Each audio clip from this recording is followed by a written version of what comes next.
Encore de nombreuses questions soulevées par cette pandémie chez nous. Diane Lamar qui est avec nous, pharmacienne.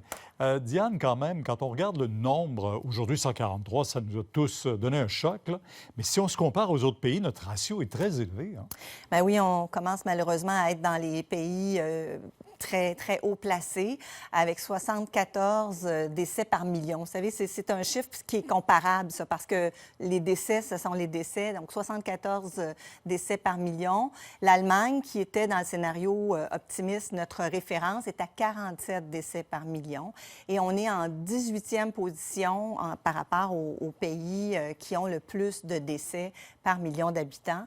On fait monter également la moyenne canadienne, qui est maintenant à 32, mais qui est quand même beaucoup inférieure à celle qu'on a au Québec. Et ça, c'est très préoccupant, vraiment. La situation dans nos CHSLD, elle est dramatique.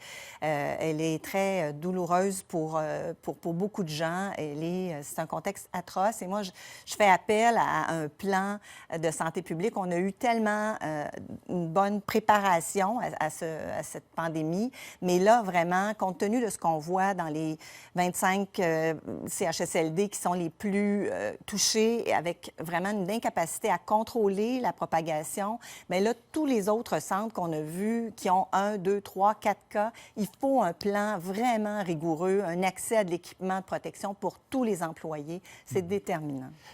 On parle des médecins qui ont été nombreux à répondre à l'invitation du premier ministre, mais il y en a beaucoup qui s'inquiètent. Comment ils vont réintégrer leur milieu hospitalier après? Devront-ils aller en quarantaine? Oui, bien, les recommandations de la santé publique, là aussi, quand on est un professionnel de la santé ou membre du personnel de la santé et qu'on a été en contact avec un cas documenté de COVID-19, ce qui va être le cas de la plupart des médecins là, qui vont avoir travaillé en CHSLD, bien, il y a une période d'isolement de 7 jours qui est requise. Et puis ensuite, il faut avoir vraiment une absence de symptômes, là, 48 heures sans fièvre et puis 24 heures sans autres symptômes. Alors, ça risque effectivement de faire que ces médecins ne pourront pas revenir tout de suite au chevet ou au service d'autres patients.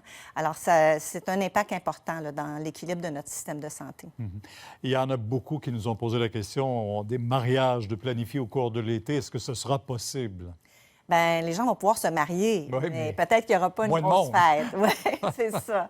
Alors ça, c'est le choix qu'on peut faire. On peut se dire, bien, on se marie quand même le 6 juin, mais on fera la fête un peu plus tard avec l'ensemble de la famille. Mais ce qui est vraiment, si on veut réunir, là, on peut penser que les gens de 70 ans et plus vont rester en confinement pendant un bon moment et ce serait prudent avec tout ce qu'on voit là, dans les CHSLD par rapport aux aînés, leur fragilité par rapport à ce virus-là.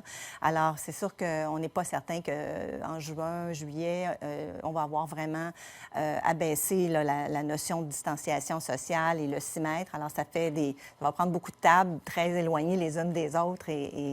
Disons qu'il n'y aura pas autant de plaisir ouais, à se rencontrer comme ça. Si on le peut, c'est plus prudent de reporter actuellement. Vraiment. Merci.